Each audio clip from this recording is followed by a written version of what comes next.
Ok, en attendant 9h30, vous pouvez réfléchir à cette question et trouver là où les bonnes réponses. Et pareil pour des gens qui suivent en Zoom, normalement vous voyez le. Attends, j'ai partagé mon écran ou pas? Non, je ne suis pas en train de partager l'écran. Est-ce que ça marche pour le partage d'écran là, en Zoom? Normalement, ça doit être OK là.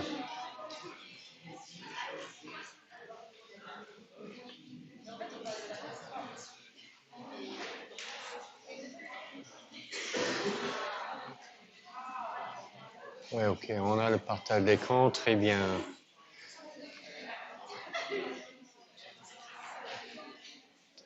Voilà, je vais ramener ça ici. OK. Oh non.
Il n'y a pas beaucoup de votes envoyés.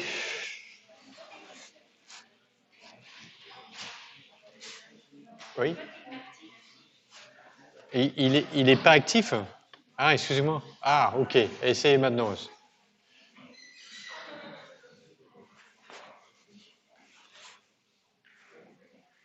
Ah, OK, ça commence à aller.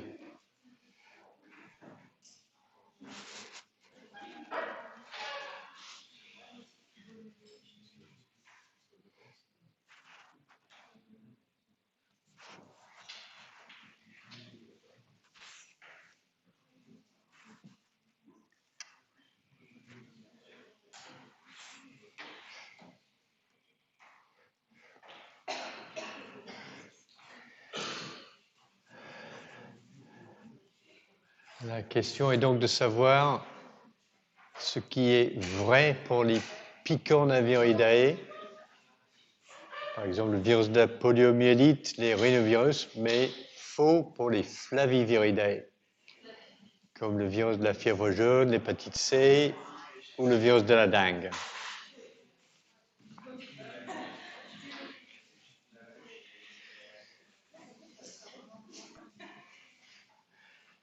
Et comme je disais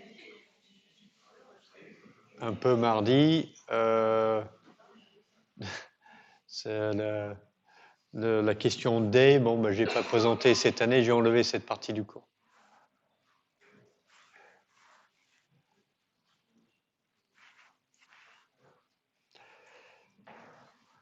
Bon, je vois que les réponses ça stagne un petit peu.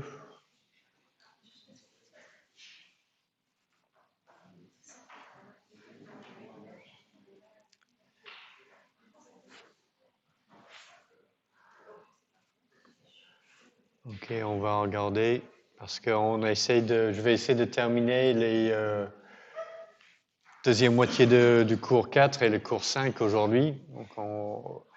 Alors voilà ce qui était envoyé et en fait, ouais, quand même pas mal parce que les deux bonnes réponses sont 1 et 4. Donc majoritairement, vous avez trouvé les bonnes réponses. Alors, pourquoi ce sont les deux bonnes réponses? La proposition A est vraie parce que chez les Picornaviridae, il s'agit de virus nus, capsides non enveloppés, qui sont de façon générale plus stables que les particules virales enveloppées que l'on a chez les Flaviviridae. Donc, ce sont des virus enveloppés. Et effectivement, les entérovirus, comme le virus de la poliomyélite, ont une transmission par voie fécale orale ou par des eaux usées. Et donc, le virus doit rester infectieux pendant une période de temps relativement longue en dehors de l'hôte. Donc, la particule virale doit rester intacte et infectieuse pendant plusieurs jours dans les eaux en dehors d'une cellule. Ce qui n'est pas le cas pour les Flaviviridae qui vont être soit transmis par un vecteur, donc ils sont tout le temps dans l'hôte humain ou le vecteur insecte, ou alors le virus de l'hépatite C transmis par voie sanguine. Donc ils ne passent pas vraiment de temps en dehors de l'hôte. Donc les particules virales sont moins stables. Donc A, c'est vrai. Entrée par fusion membranaire, donc ça c'est vrai pour les Flaviviridae et faux pour les Picorna. Donc c'est pas la réponse B. Cycle de réplication dans le cytoplasme, c'est vrai pour les deux. Donc c'est pas la bonne réponse pour notre question. Et proposition D, ça c'est vrai parce que chez les picornavirus, la réplication de l'ARN démarre avec une amorce en protéine, qui est la protéine VPG, que l'on retrouve à l'extrémité 5' de l'ARN génomique. Donc D, la réponse D est également correcte, vrai pour les picornavirus, faux pour les flavivirus. Alors, si on essaie une autre question, cette fois-ci sur les Coronaviridae. Question importante pour le développement de médicaments qui pourraient être actifs contre le SARS-CoV-2. Donc, cette fois-ci, je vais démarrer la question, activer la question.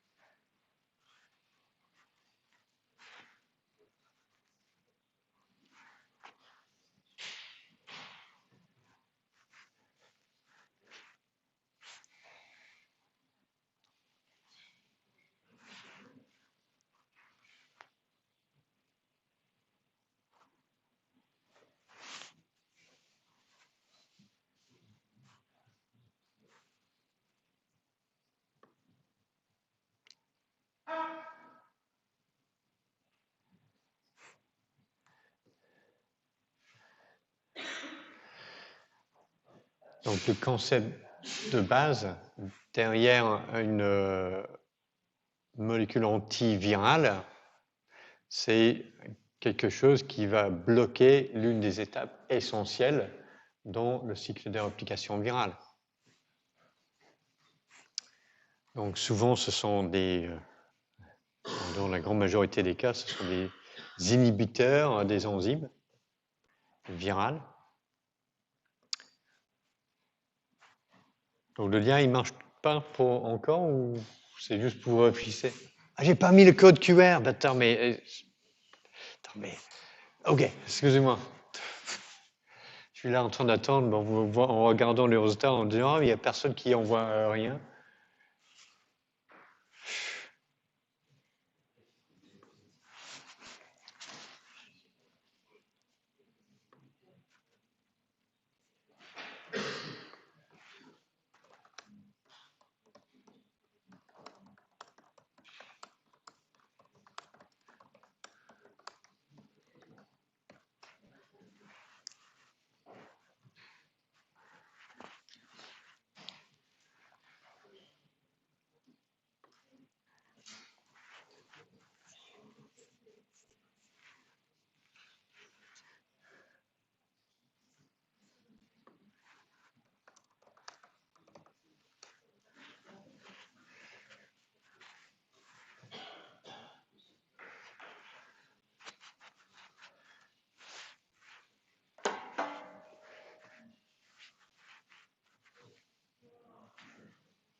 Ok, je vois un peu ce que vous avez envoyé.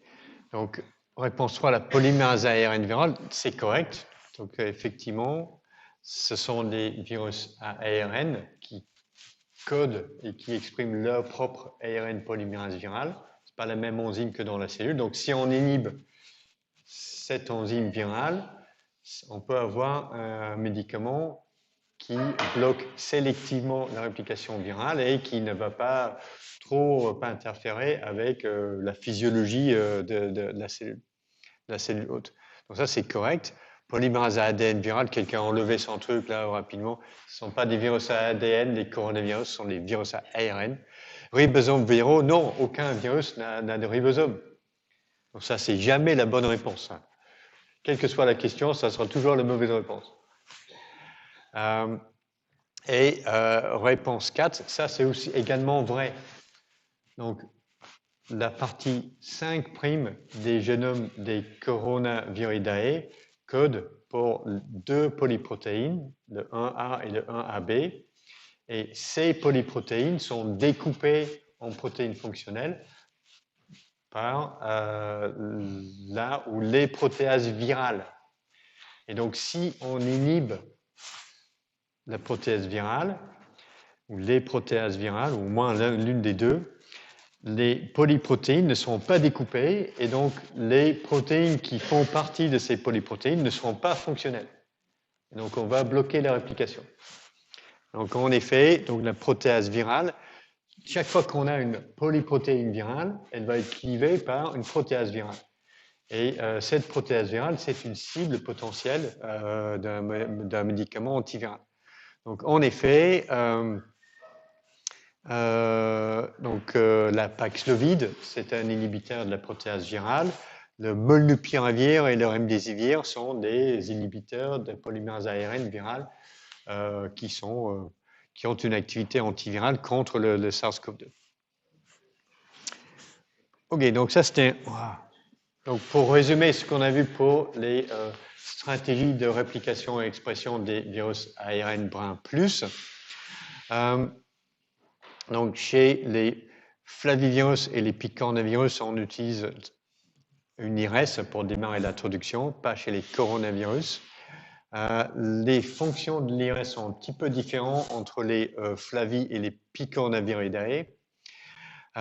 Pour l'initiation de la réplication de l'ARN, les picornaviridae ont la particularité de démarrer cette synthèse d'ARN sur une amorce protéique qui est la protéine VPG qui se retrouve à l'extrémité 5' des ARN viraux. Mais les flavivirus et les coronavirus ont plutôt une structure en coiffe en 5' de leurs ARN. Alors, à l'extrémité 3', soit une queue poly-A chez les picorna, chez les coronavirus, et pas tellement chez les flavivirus. Ils ont une structure secondaire en 3' qui empêche la dégradation de l'ARN. Et tous les trois types de ces virus à ARN brun plus codent pour une polyprotéine qui couvre soit la totalité de leur génome chez les flavi et les picornaviridae, ou alors la partie 5' chez les coronavirus. Polyprotéine. Ok, donc on va maintenant considérer des ARN à brun moins. Et cette fois-ci, l'ARN génomique du virus ne code pas directement pour les protéines. Donc, le virus doit résoudre un peu deux problèmes. Donc, pour répliquer le génome, il doit d'abord faire une copie en ARN plus qui couvre l'intégralité de son ARN génomique, et puis le recopier à nouveau dans une copie ARN brun-moins. Et à partir de cet ARN brun-moins, qui code pour la totalité des protéines sur le génome codé dans le génome viral, le virus doit exprimer des ARN messagers qui vont permettre d'exprimer des protéines virales. Et donc, le virus a deux problèmes. Donc, d'une part, il doit apporter l'ARN polymérase dans la capside, parce que ce qui va arriver dans la cellule, c'est un ARN brun qui ne peut pas coder directement pour des protéines. Donc, et dans le cytoplasme de la cellule infectée, il n'y aura pas d'ARN polymérase dépendant de l'ARN. Donc, si le virus, afin de pouvoir exprimer des ARN messagers viraux, il faut que le virus porte avec lui un ARN polymérase dépendant de l'ARN, un polymérase à l'ARN dépendant de l'ARN, un RDRP. Alors, l'autre problème, c'est comment on fera le virus pour exprimer plusieurs ARN messagers distincts à partir d'une seule matrice en ARN brun-moins. Alors, avant de regarder donc, une réponse à cette question, c'est un peu original, c'est la solution. Ah, je sais ce qui s'est passé ici. Attends, excusez-moi. Je vais essayer de. Enfin, je vais pas. Je vais régler mon petit problème ici. Ah, c'est pas ça. Ah, ok.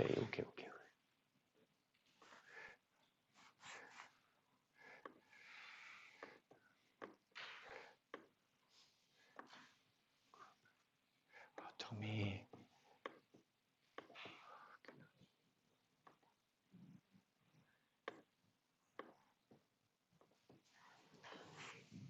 Ouais, ok. Donc la solution qui était employée par les orthomyxoviridae, c'est-à-dire le problème comment je vais faire pour exprimer plusieurs ARN messagers à partir d'un seul ARN brun-moins. La solution un peu inouïe, c'est que le virus va coder son génome non pas sur une molécule d'ARN, mais sur plusieurs.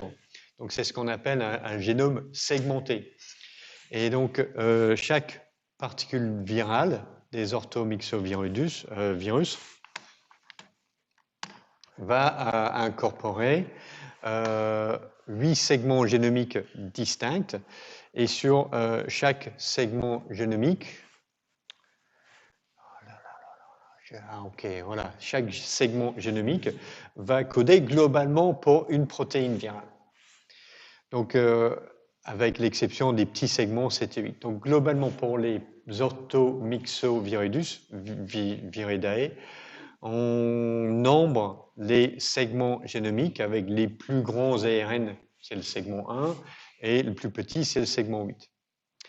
Et généralement, chaque segment code pour une seule protéine virale, à l'exception des 7 et 8 qui, dont les ARN brun plus subissent un épissage alternatif. Alors ça, c'est possible chez les virus, chez les orthomyxovirus, parce que leur réplication s'effectue dans le noyau, qui est un peu inhabituel pour un virus à ARN. Donc de ce fait, le virus a un peu accès aux mécanismes cellulaires pour la maturation et l'épissage des ARN messagers. Donc c'est pour ça qu'on peut avoir des ARN messagers épicés chez ce virus, mais pas chez d'autres virus à ARN, de façon générale. Donc une autre conséquence de la réplication nucléaire de ces virus, c'est que le virus peut aussi exploiter la machinerie cellulaire pour ajouter une coiffe en 5' de ces ARN messagers. Ce qui n'est pas le cas pour les virus qui se répliquent dans le cytoplasme. Donc voilà, donc ça c'est globalement le mécanisme employé par les orthomyxovirus. Donc chaque segment en ARN brun-moins est associé à la protéine de nucléocapside, la nucléoprotéine NP, qui forme donc des bâtonnets avec l'ARN viral associé à la nucléoprotéine, qui ont cette sorte de forme en altère avec des séquences spécifiques aux extrémités de l'ARN viral qui permettent l'association spécifique de la nucléoprotéine aux ARN viraux et pas juste aux ARN cellulaires.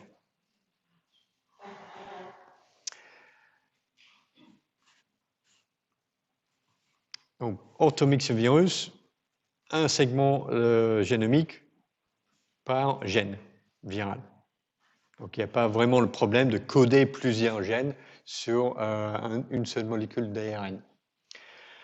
Alors, l'autre grande famille de virus à ARN brun en moins, ce sont des mononégavirales, ou plutôt l'ordre, le grand ordre de virus à ARN brun en moins, sont des mononégavirales, c'est-à-dire les virus à ARN avec un génome en brun moins, donc néga, brun négatif, et monocaténaire, donc une seule molécule d'ARN génomique. Alors, l'ensemble de ces mononégavirales, ce sont des virus enveloppés avec des nucléocapsides hélicoïdales.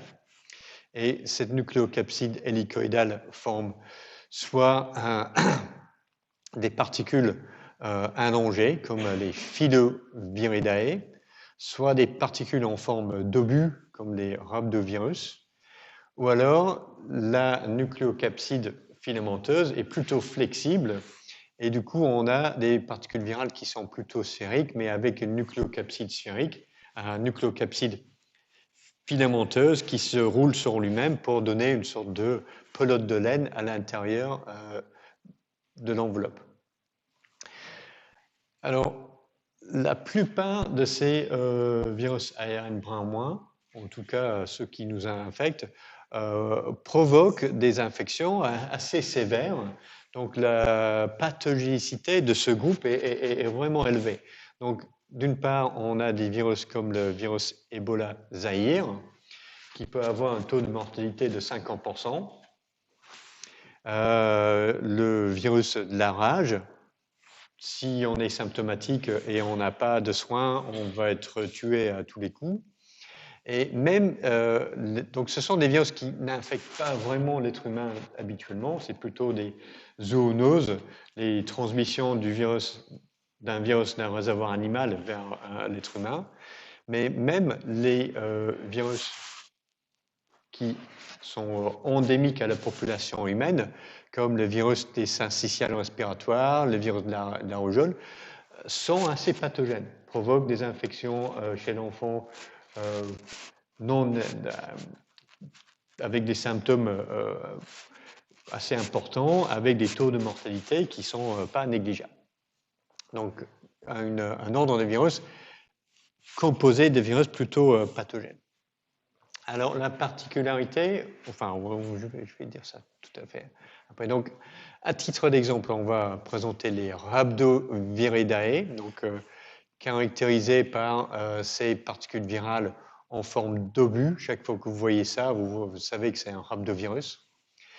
Et c'est une famille de virus extrêmement flexible au niveau de son espèce hôte.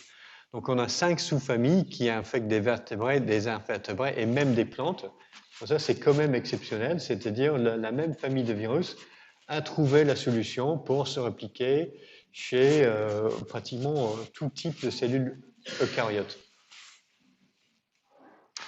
La plupart de ce que l'on connaît sur le cycle de réplication vient des études du virus de la stomatite vésiculaire, qui est un virus qui infecte les vaches et qui est non pathogène pour les humains.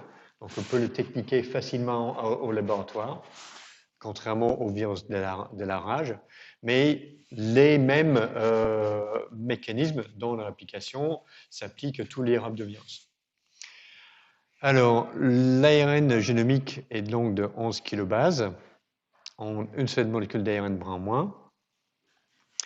Et lorsqu'on regarde dans son génome, comment il est organisé, donc ici, j'ai représenté le génome un petit peu dans l'orientation inverse, parce que c'est une ARN brun moins. Donc j'ai mis l'extrémité 3' ici et l'extrémité 5' par là. Donc dans le génome, on a chez les rhabdovirus au minimum 5 cadres ouverts de lecture dans le génome, donc qui sont des gènes essentiels pour la réplication de tous les rhabdovirus. Une gène codant pour la nucléoprotéine, un cadre ouvert de lecture codant pour la protéine matrice, une glycoprotéine d'enveloppe, la protéine L, qui est la polymérase ARN virale, et la phosphoprotéine P, qui joue un rôle essentiel en complexe avec l'ARN polymérase. Entre chacun de ces cadres ouverts de lecture, on trouve des séquences intergéniques, que j'ai mis en bleu ici, qui sont les mêmes entre chaque gène. Et à l'extrémité 3', on a ce qu'on appelle la séquence leader. Alors, ce qui va se passer, c'est que pour exprimer les ARN messagers du virus, le complexe polymérase et phosphoprotéine va se fixer sur la séquence leader et va démarrer la transcription à partir de la première séquence intergénique, donc IG intergénique, et il va commencer à transcrire l'ARN à partir d'ici. Lorsque la polymérase arrive à la fin de ce cadre ouvert de lecture et arrive à la prochaine séquence intergénique, ce qui va se passer, c'est qu'elle va un peu s'arrêter et redémarrer sa transcription. Et la conséquence sera de rajouter une queue poly-A à ce transcrit, à cet ARN messager. Et ensuite, il va recommencer la transcription au prochain cadre ouvert de lecture. Et donc là, il va produire une série d'ARN messagers. Et chaque fois qu'il démarre la transcription à une séquence intergénique, il va rajouter une coiffe 5'. Parce que le complexe polymérase phosphoprotéine a la capacité de générer et de greffer une coiffe sur les ARN viraux. Donc il n'est pas dépendant des mécanismes cellulaires pour générer un ARN messager mature. Alors, une subtilité, c'est que la quantité relative des ARN messagers est réglée par la position dans le génome. C'est-à-dire qu'à chaque fois que le complexe polymérase phosphoprotéine arrive à une séquence intergénique et termine de synthétiser un ARN messager, il a une certaine probabilité de se détacher totalement de l'ARN brun- et de redémarrer à partir du début. Ce qui veut dire qu'en fait, on génère plus de copies de l'ARN messager codant pour la nucléoprotéine que pour la polymérase ARN. Donc on a progressivement moins d'ARN messagers en fonction de la distance à partir de l'extrémité 3' de l'ARN génomique. Donc ça c'est logique parce que pour former une particule virale, le virus a besoin de plusieurs milliers de copies de nucléoprotéines, mais peut-être juste une copie de l'ARN polymérase. Donc ce n'est pas la peine de faire des milliers de copies de l'ARN polymérase, on en a besoin de beaucoup moins que ça. Et effectivement, si par génie génétique, on s'amuse à changer l'ordre des gènes dans le génome, on peut voir que le virus se réplique beaucoup moins bien si on joue avec ça. Donc l'ordre des cadres ouverts de lecture dans le génome est quelque chose qui est bien adapté. Et c'est pareil pour tous les rhabdovirus. Alors, pour regarder de plus près comment fonctionne cet arrêt et redémarrage aux séquences intergéniques, ce que l'on retrouve chez les séquences intergéniques, c'est une séquence répétée de 7 uridines. Et donc, l'ARN polymérase virale va terminer le premier ARN messager en rajoutant 7 adénines. Mais en fait, cette séquence AU est plutôt glissante. Donc, du coup, l'ARN ou l'ARN polymérase virale aura tendance à glisser un petit peu sur cette séquence et continuer à rajouter des adénines à répétition. Et il fait ça plusieurs dizaines de fois jusqu'à ce qu'il ait rajouté à peu près 200 adénines. Et c'est ça qui génère une queue polia sur l'ARN viral. Donc l'ARN polymérase virale reste bloqué sur cette séquence de cette uridine, mais à un moment donné, elle va se détacher et juste se détacher de l'ARN matrice ici, mais tout de suite, il a un autre site d'attachement. Donc l'ARN polymérase aura une forte probabilité de se réassocier à l'ARN viral, l'ARN brun moins, et commencer à nouveau la transcription à partir de ce site-là. Et la première chose qu'il va faire, c'est rajouter une coiffe en 5' de M7 guanine. Donc il fait ça pour générer chacun de ces ARN messagers.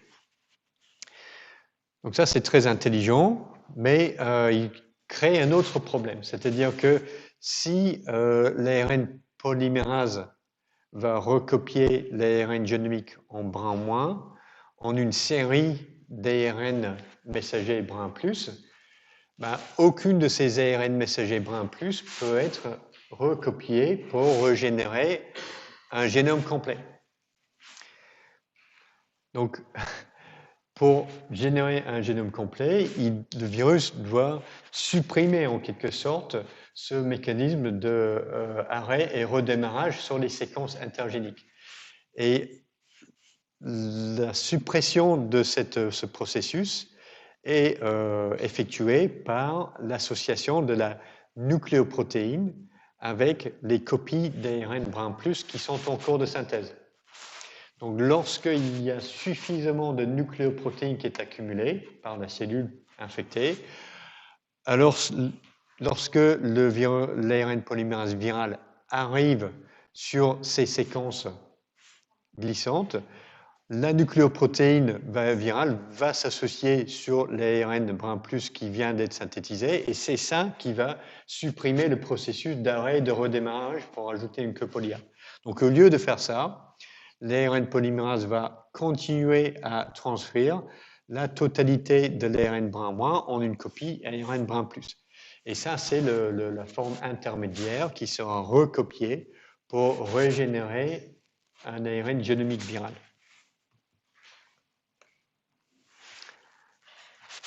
Ouais, ok. Je pense qu'on va devoir sauter cette question cette année parce que je crois qu'on n'aura pas de temps si je m'arrête là. Donc, je vais sauter la question et on va enchaîner directement sur les rétrovirus pour essayer d'avoir un peu le temps pour le cours sur l'assemblage et libération de particules virales. Alors, on ne va pas considérer les virus ARN double brin ni les virus de la classe 7 de Baltimore, mais on va regarder quand même les rétrovirus, c'est-à-dire des virus de la classe 6 de Baltimore. Donc, on a deux sous-familles chez les Retroviridae, les Spuma et les Orthoretroviridae. Et chez les Orthoretroviridae, on a 1, 2, 3, 4, 5, 6 genres,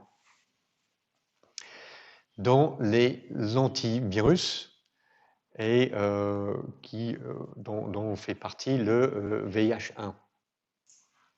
Alors, ce sont les virus avec un génome en ARN brun plus à l'intérieur de la capside, et chaque capside va porter 2 copies d'ARN génomique chez les rétrovirus.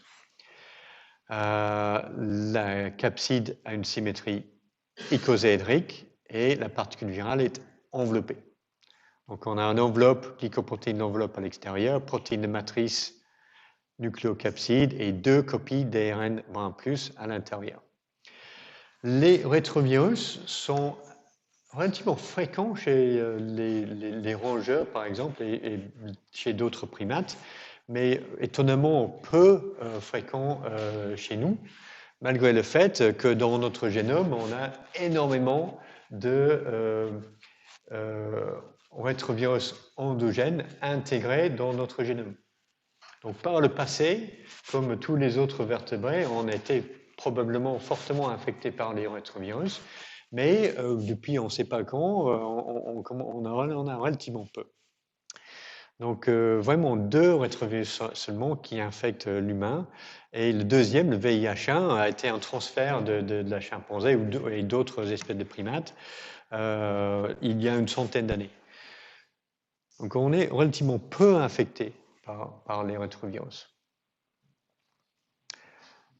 Alors, comparé à d'autres vertébrés ou d'autres mammifères. Alors, le cycle de réplication chez les rétrovirus, donc c'est un ARN brun plus qui arrive dans la cellule infectée. La première chose qui doit se passer, c'est de recopier cet ARN brun plus en une copie du génome en ADN double brun. Et pour le faire, il faut une ADN polymérase dépendante d'ARN, c'est-à-dire une transcriptase inverse. Et ça, c'est le virus qui doit apporter ça. On n'a pas cette activité dans la cellule. Donc, comme les virus ARN brun-moins, les rétrovirus doivent apporter leur polymérase dans la particule virale. Un des problèmes qui est lié avec ça, c'est un peu comme pour les virus à ADN avec un génome linéaire, c'est comment régénérer un génome complet, surtout en ce qui concerne les extrémités du génome. Donc, il y a un petit tour de passe-passe qui est nécessaire pour cela. Donc, une fois que l'ADN doublement est formé, ils sont intégrés dans le chromosome de la cellule infectée. Et à partir de là, ce sont des enzymes de l'hôte qui vont transcrire des ARN viraux pour former des ARN messagers qui permettront de traduire et exprimer des protéines virales. Donc, la question, c'est un peu comment on peut faire le virus de transcrire plusieurs ARN messagers à partir d'un seul promoteur. Et aussi, voilà, on a non seulement la transcription d'ARN messagers à partir de l'ADN proviral, mais le virus doit aussi régénérer des copies d'ARN génomiques qui couvrent la totalité du génome. Ce terme-là, très important, dès que le virus est retranscrit ou rétrotranscrit en ADN double brun, on parle d'ADN proviral.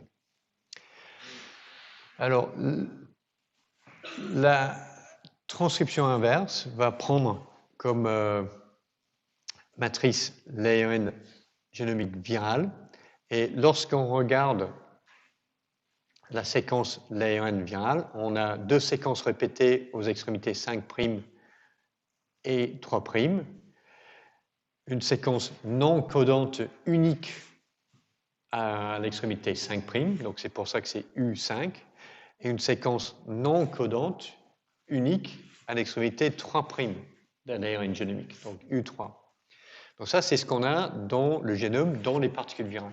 Or, lorsqu'on regarde l'ADN proviral d'un rétrovirus intégré, on voit qu'aux extrémités, on a cette séquence-là, LTR, une séquence longue terminale répétée, qui se retrouve aux 2 extrémités de l'ADN proviral.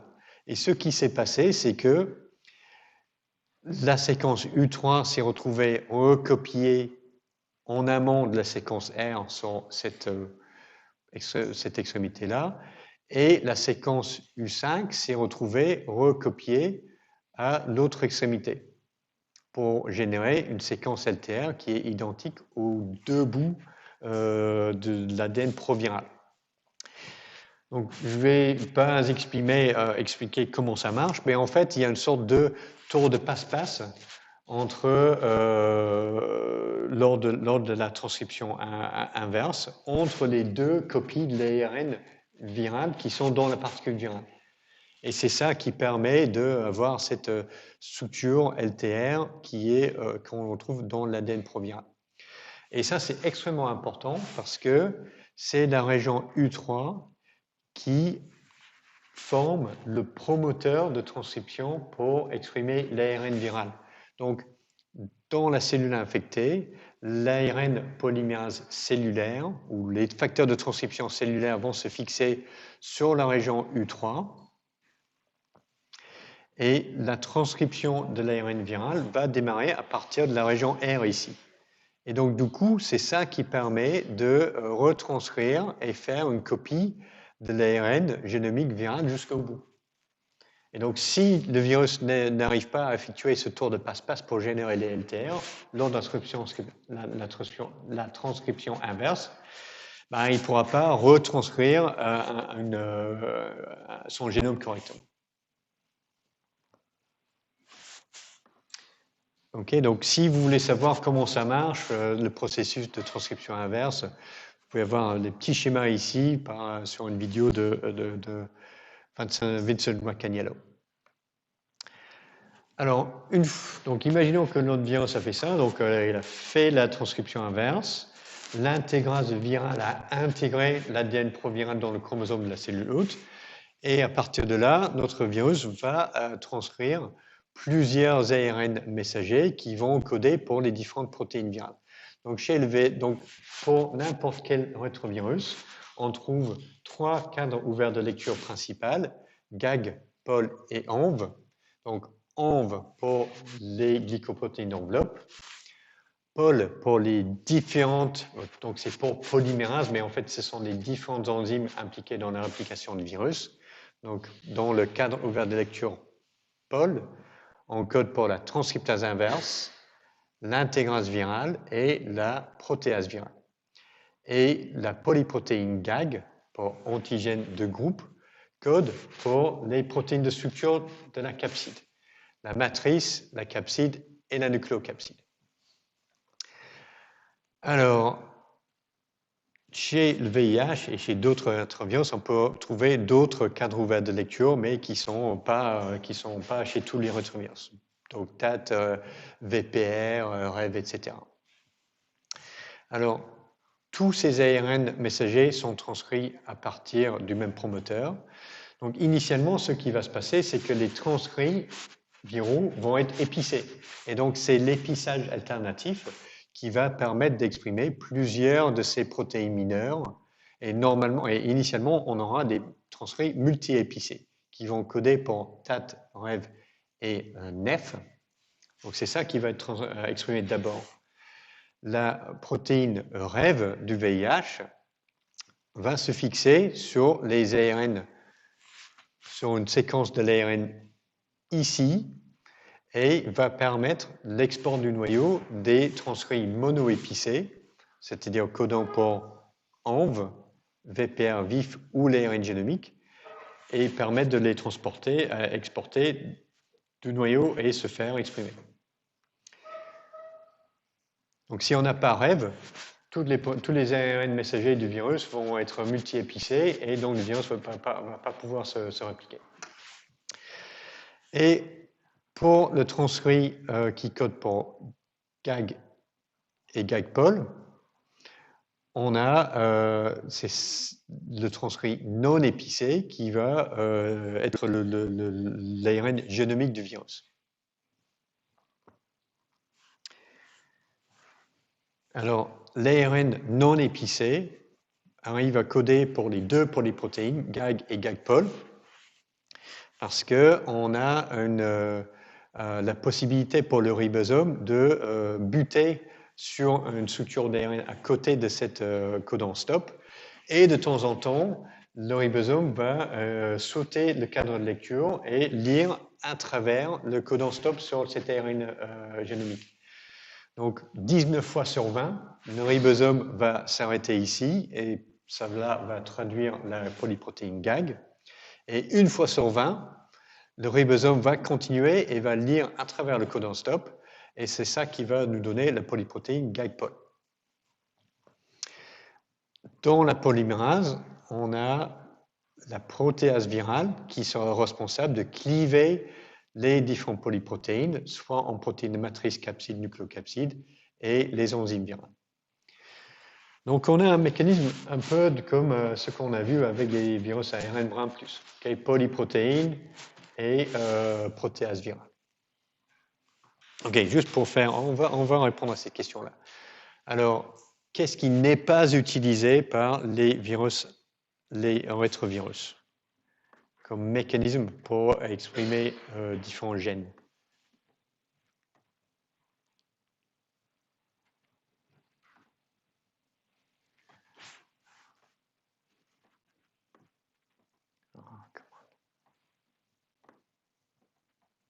Je démarre la question, si j'arrive là. Voilà, ça y est, c'est démarré là.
Ouais, globalement, c'est bien. Vous avez identifié les 2 bonnes réponses majoritairement.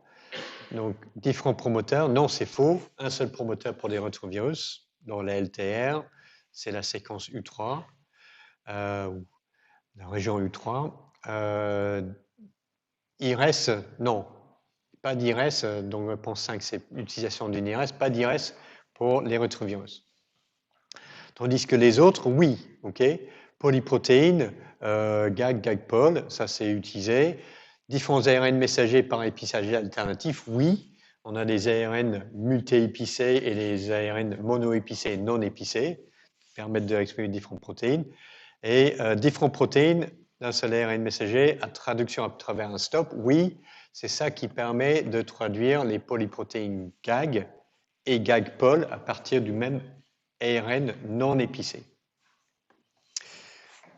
Ok, donc je pense qu'on a fini le cours 4 avec ça. Donc, élément, concept clé à retenir absolument pour les virus ARN et les rétrovirus. Tous les ARN, virus ARN possèdent une polymérase ARN dépendante d'ARN qui doit être codée dans leur génome. Pour les virus ARN brun plus, les trucs qui reviennent, utilisation d'un IRS chez les picorna et les Flaviviridae, protéase virale et l'expression de polyprotéines, très important pour les 3 types de virus qu'on a regardés. Virus ARN brun moins, les 2 exemples qu'on a vus qui sont des solutions pour transcrire différents ARN brun plus à partir d'un génome en ARN brun moins.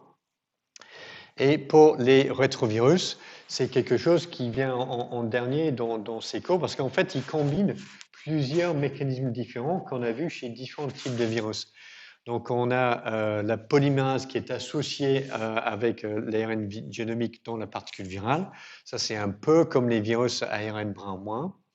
On a l'expression d'une polyprotéine qui doit être clivée par une protéase virale.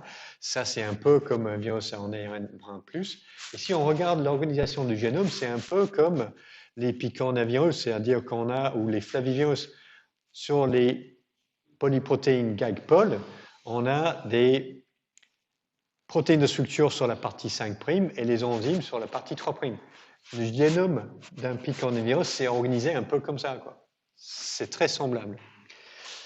Et finalement, puisqu'on passe par une copie en ADN double brun qui est dans le noyau de la cellule infectée, on peut utiliser l'épissage alternatif pour exprimer plusieurs protéines virales à partir d'un seul promoteur. Et c'est quelque chose qu'on a vu chez les virus à ADN double brun. Les polyomavirus comme SV40, ils utilisent cette technique. Ok, donc sur ce, on va passer sur le dernier cours, qui qui devrait être un peu plus rapide.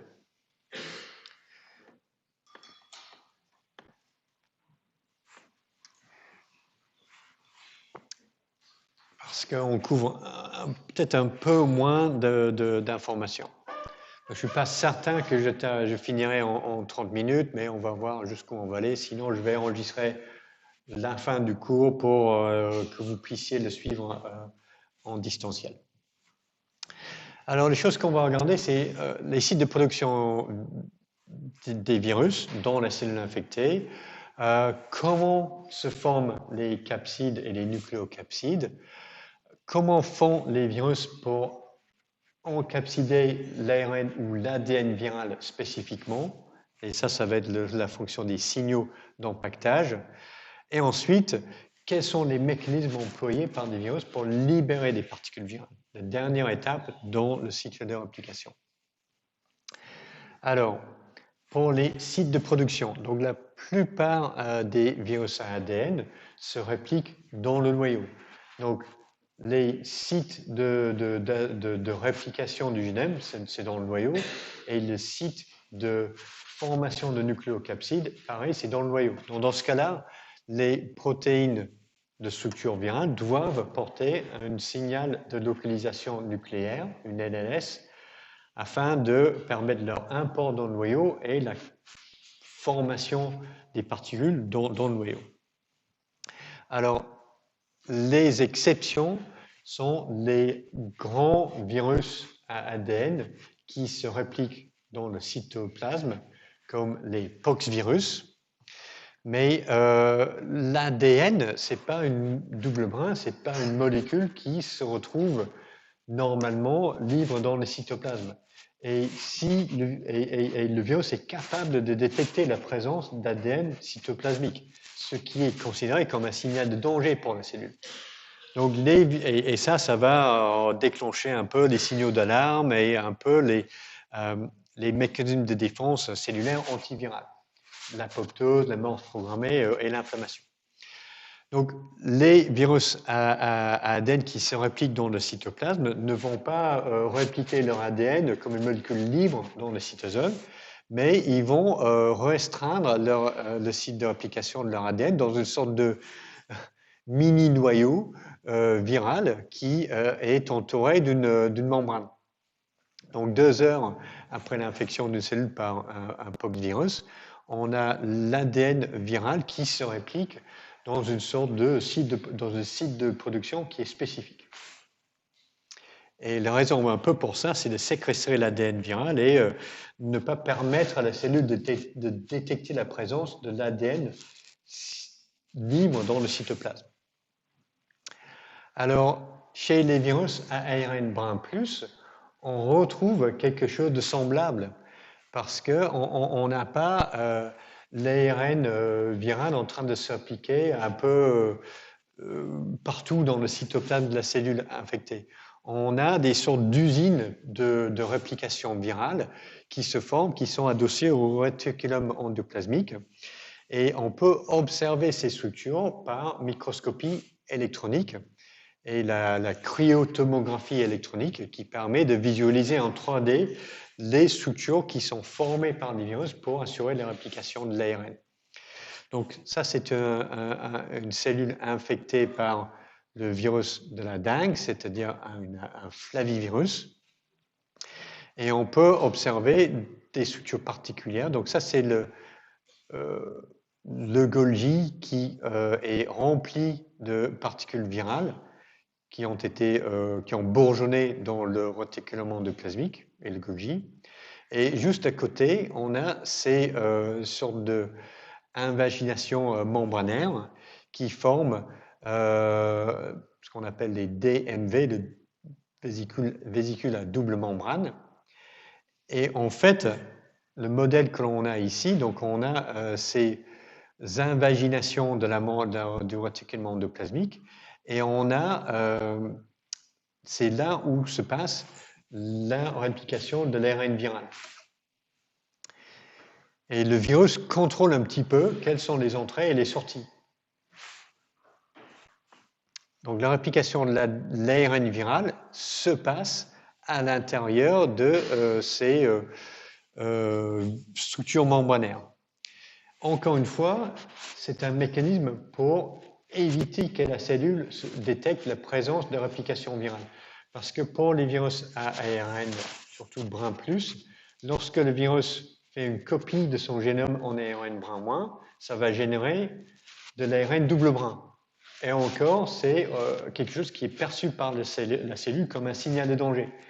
Donc, beaucoup de mécanismes comme ça chez les virus ARN, on peut les comprendre parce que c'est pour éviter que la cellule détecte la présence d'ARN double brin dans le cytoplasme.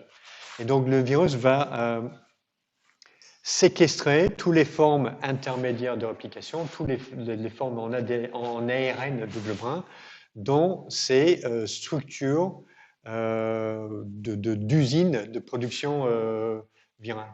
Et donc, ça, c'est vrai pour les flavivirus, c'est vrai pour les picornavirus, et c'est aussi vrai pour les coronavirus. C'est un principe un peu général de l'application de virus ARN brin plus. Donc, ce n'est pas juste distribué massivement dans le cytosol. On a la réplication de l'ARN qui est séquestrée dans des sortes de structures intracellulaires qui sont formées par le virus. Donc, on a quelque chose de semblable chez les virus à ARN brin moins. Donc, dans des cellules infectées par le virus de la rage, on a également des sortes de usines de production virale dans le cytosol et qui donnent des corps d'inclusion caractéristiques qui peuvent être identifiés en microscopie optique.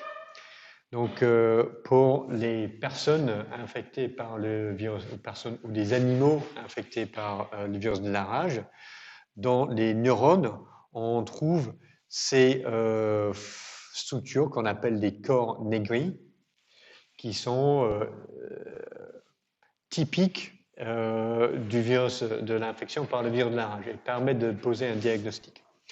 Et en fait, ces corps négris, si on les regarde en microscopie électronique, on a un amas de nucléoprotéines virales. Donc ici, on a beaucoup d'ARN brin moins, de nucléoprotéines et d'ARN polymérase virale qui est en train de former à nouveau des copies d'ARN génomique virale. Et ces amas vont former de nouvelles particules par bourgeonnement, je crois, dans le Golgi. Donc ça, c'est pour les virus d'ARN brin moins, quelque chose de semblable, à l'exception du virus de la grippe, parce que c'est un virus à ARN brin moins qui se réplique dans le noyau. Donc il n'y a pas d'usine de réplication virale dans le cytoplasme, ni dans le noyau d'ailleurs. Donc site de production, site de réplication virale, très distincte dans la cellule. Donc, par les différentes stratégies, tous les virus arrivent à répliquer leur ARN ou leur ADN génomique et à exprimer leur protéine virale. Maintenant, pour l'assemblage de particules infectieuses, une des choses que chaque virus doit faire, c'est de construire sa nucléocapside. Et on a un peu plusieurs stratégies ou mécanismes. D'une part, un bon nombre de virus avec des capsides icosahédriques, ou chez un bon nombre de virus avec des capsides icosahédriques, la protéine de capside est capable de s'assembler toute seule en capside pleine, enfin complète. Donc ça, c'est vrai pour plutôt les petits virus à capside nue, donc comme les calicivirus, les papillomaviroidae ou les poliomaviridae. Partiellement vrai pour les picornavirus. Donc c'est-à-dire, on exprime la protéine ou les protéines de capside et les capsides ont la capacité de s'auto-assembler, ou les protéines ont la capacité de s'auto-assembler en capside. Donc ça, c'est utile pour former les particules pseudo-virales, les virus-like particles ou VLP. Par exemple, le vaccin contre les papillomavirus humains, c'est produit par génie génétique en exprimant la protéine majeure de capside L1 dans un système de levure ou de baculovirus. Et puisque la protéine de capside est capable de s'assembler en capside complète toute seule, bah, ça forme des particules virales qui ont exactement la même structure qu'une particule virale infectieuse. On n'a pas besoin d'autre chose. Et éventuellement, on a besoin de protéines chaperones des cellules eucaryotes. Si on fait le même type d'expérience dans les bactéries, ben souvent l'association, la formation de capsides ne se fait pas. Alors, deuxième type de mécanisme, c'est d'assembler la capside autour d'un échafaudage de protéines virales. Et c'est ce qu'on trouve chez les herpesvirus et les bactériophages de l'ordre des codeurs virales. Et troisième mécanisme, c'est de construire la capside autour de l'acide nucléique viral. Donc ça, c'est certainement le cas pour les capsides hélicoïdales chez les virus à ARN, brin plus ou brin moins. Un peu la même chose chez les rétrovirus. En interaction avec de l'ARN, c'est nécessaire pour la formation et la libération de particules virales. Alors, pour l'auto-assemblage, chez les picornavirus, donc la capside est formée de 3 protéines virales, VP1, VP2, VP3 et VP4. VP1, 2, 3 formes sont exprimées à l'extérieur de la particule virale et la VP4 se retrouve à l'intérieur. Donc, évidemment, puisque chez les picornavirus, les protéines sont exprimées d'abord sous forme de polyprotéines, initialement, et le premier clivage pour le processing de polyprotéines va libérer ce qu'on appelle la polyprotéine 3C, qui est composée des 4 protéines de capside, toutes collées les unes avec les autres dans la même polyprotéine. Donc, il n'y a pas de problème pour le virus pour que ces 4 protéines de capside se retrouvent dans la cellule.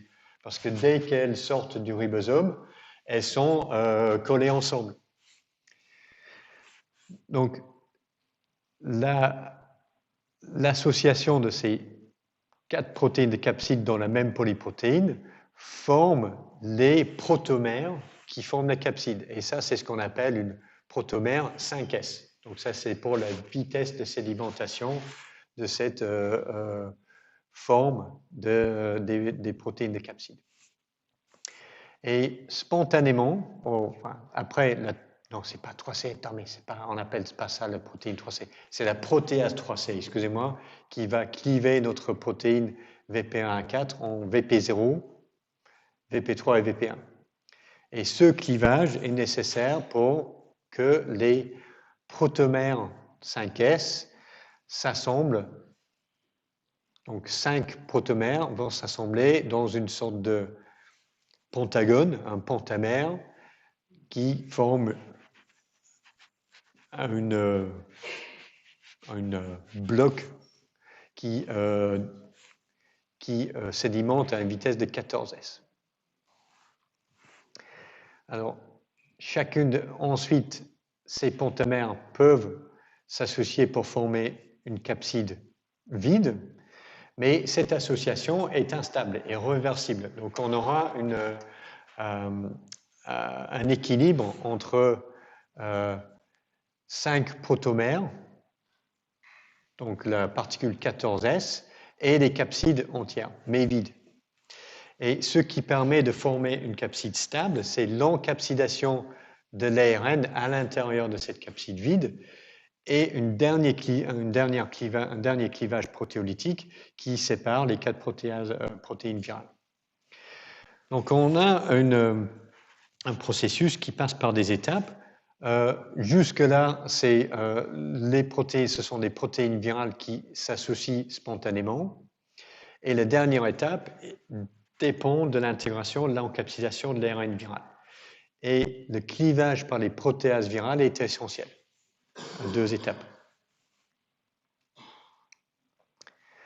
Alors, ça c'est le cas où on a toutes les protéines de la capside qui sortent ensemble du ribosome. Pour de nombreux virus, ce n'est pas le cas.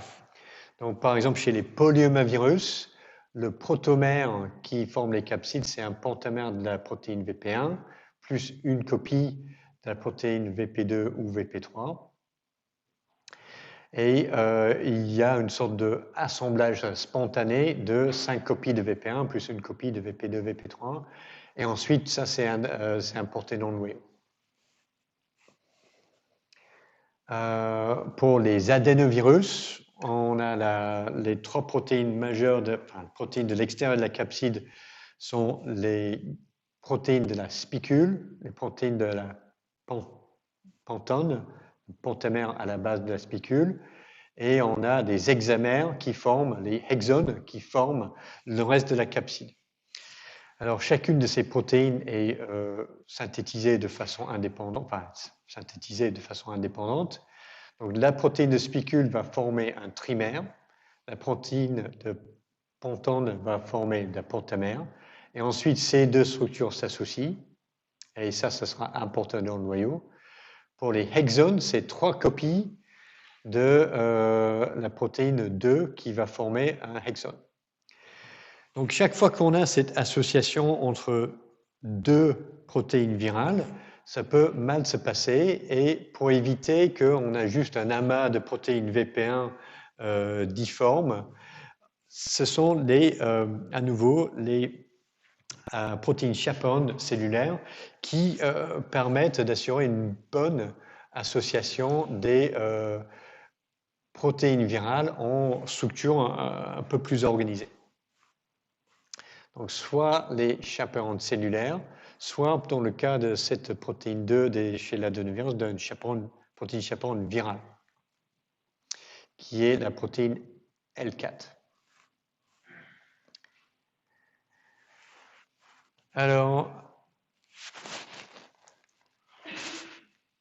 en dehors d'un auto-assemblage, des monomères qui vont former des structures quaternaires, on a également la construction de capsides autour d'un achafaudage de protéines virales. Donc ça, c'est ce qui est le mécanisme employé par les herpesvirus.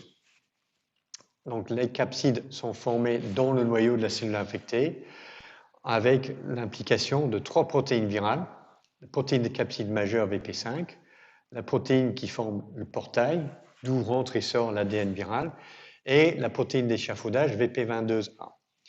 Et donc, chaque copie, soit de la protéine de portail, soit de la protéine majeure de capside, va être associée à la VP22A.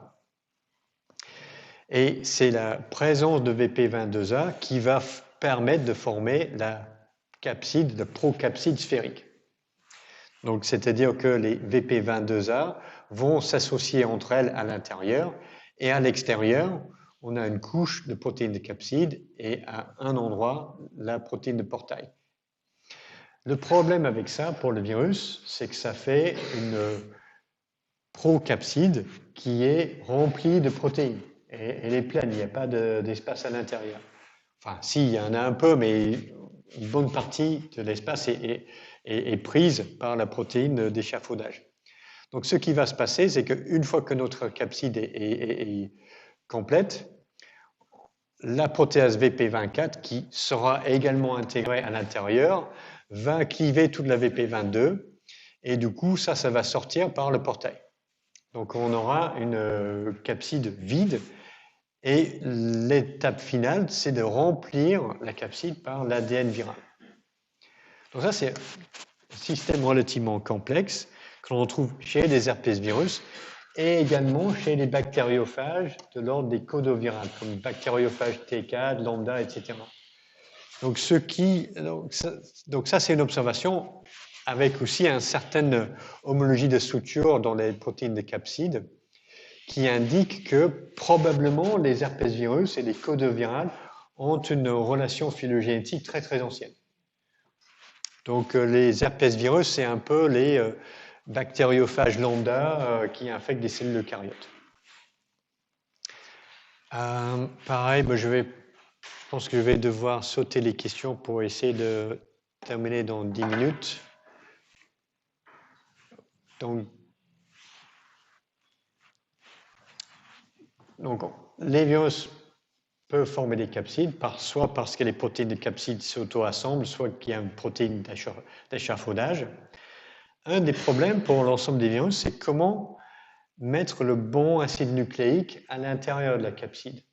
Dans une cellule, il y a énormément d'ARN cellulaire, il y a énormément d'ADN cellulaire dans le noyau.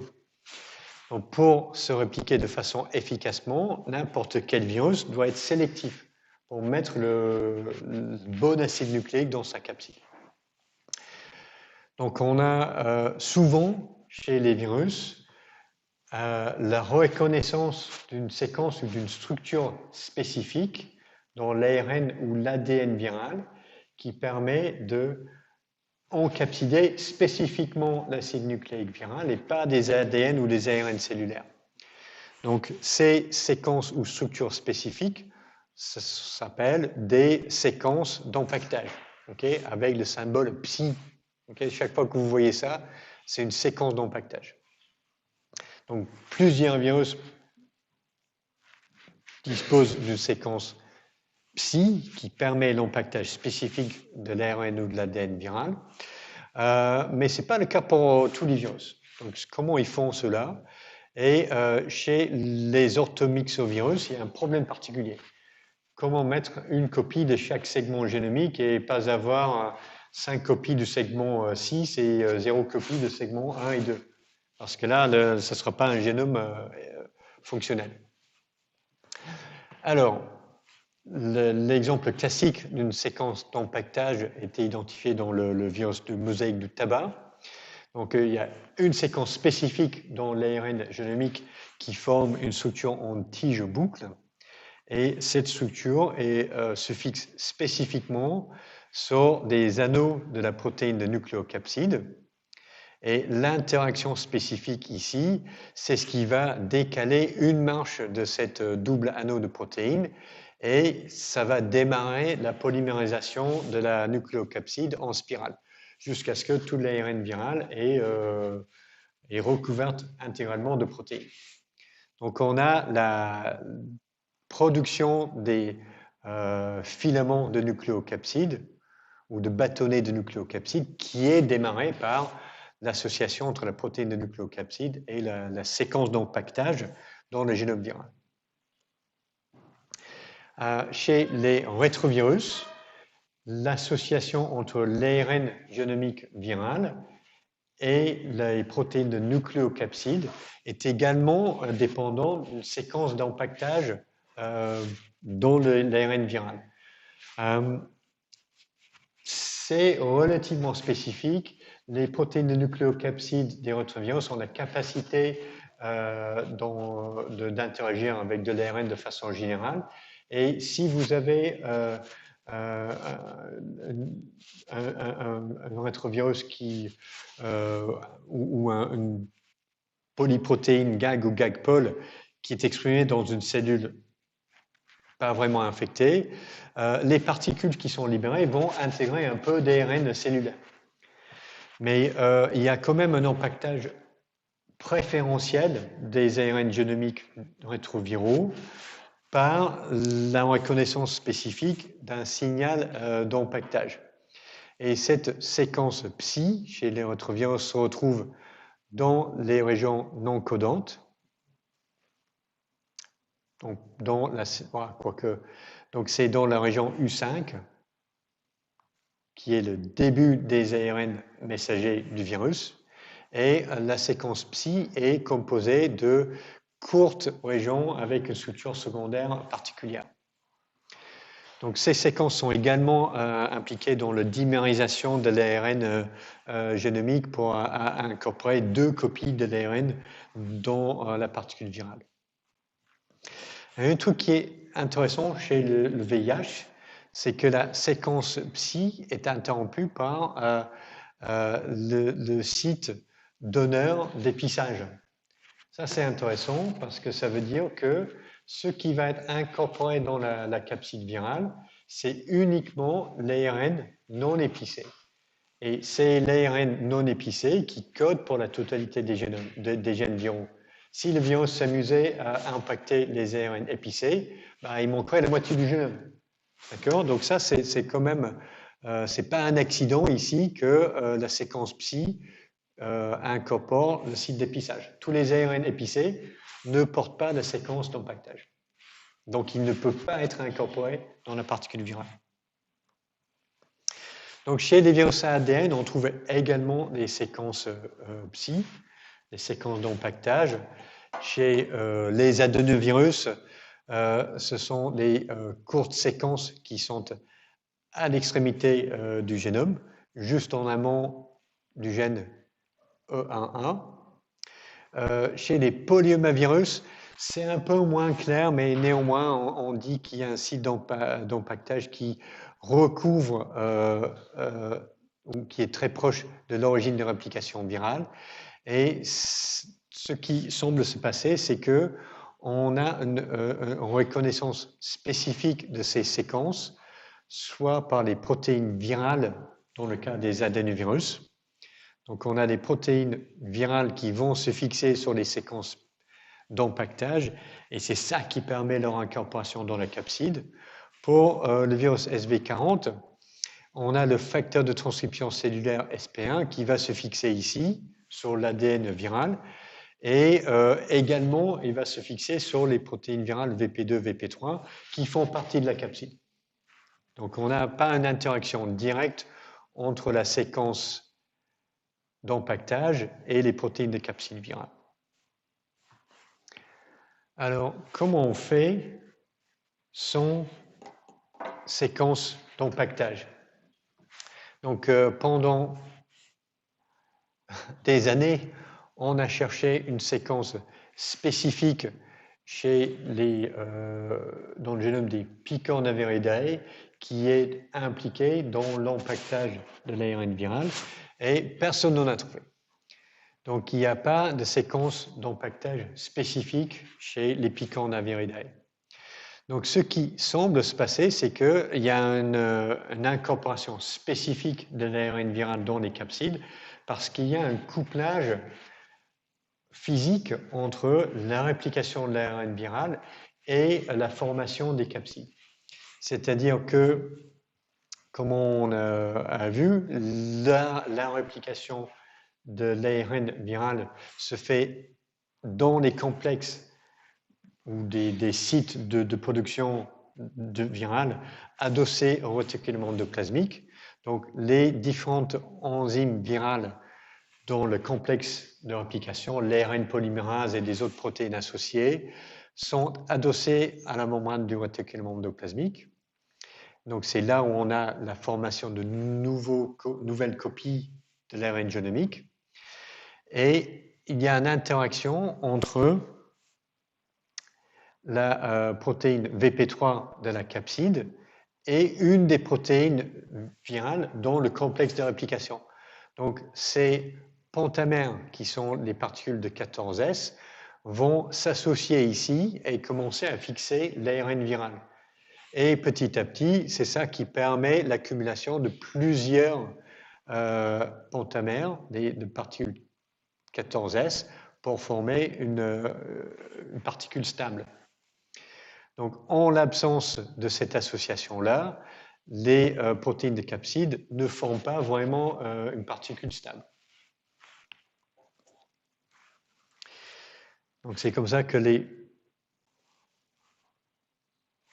Picornaviridae peuvent former, incorporer spécifiquement ou préférentiellement l'ARN génomique sans reconnaître une séquence spécifique dans l'ARN génomique. Et ça, c'est pareil chez les Flaviviridae, il n'y a pas vraiment de séquence d'empaquetage spécifique. OK, bon, il reste 2 minutes. Ouais, je vais quand même juste introduire le problème et le reste, je vais le raconter, je vais enregistrer le reste du cours. Donc, pour les génomes segmentés, il y a un problème particulier pour l'empaquetage du génome, c'est-à-dire comment éviter d'avoir quelque chose comme ça, parce que dans cette particule virale, j'ai 2 copies du segment génomique 1 et j'ai aucune copie du segment génomique, segment génomique 3 et j'ai 0 copie du segment 1. Donc, la particule virale ici, lorsqu'elle va infecter une cellule, elle ne sera pas capable de se répliquer parce qu'il manque un gros bout de son génome. Et donc, la question a été de savoir, à un moment donné, est-ce qu'on a une incorporation contrôlée qui fait qu'on a une copie spécifiquement de chaque segment génomique, ou est-ce qu'on a quelque chose qui est plutôt aléatoire et en fait, chaque particule virale va plutôt incorporer 10 ou 11 segments génomiques et de temps en temps, on arrivera à avoir un complément complet de gènes. Et jusqu'à il y a 20 ans, il y avait des données qui allaient dans les deux sens. Donc ça, c'est un peu le problème pour les orthomyxoviridae, les virus avec des génomes segmentés. Donc désolé de ne pas pouvoir finir à temps, mais il reste donc un petit, peut-être 20 minutes pour terminer le cours. Donc j'enregistrerai et vous les trouverez, les liens sur ma doc. Ok, bon bonne journée tout le monde et on se voit bientôt dans les TP, à partir de lundi prochain.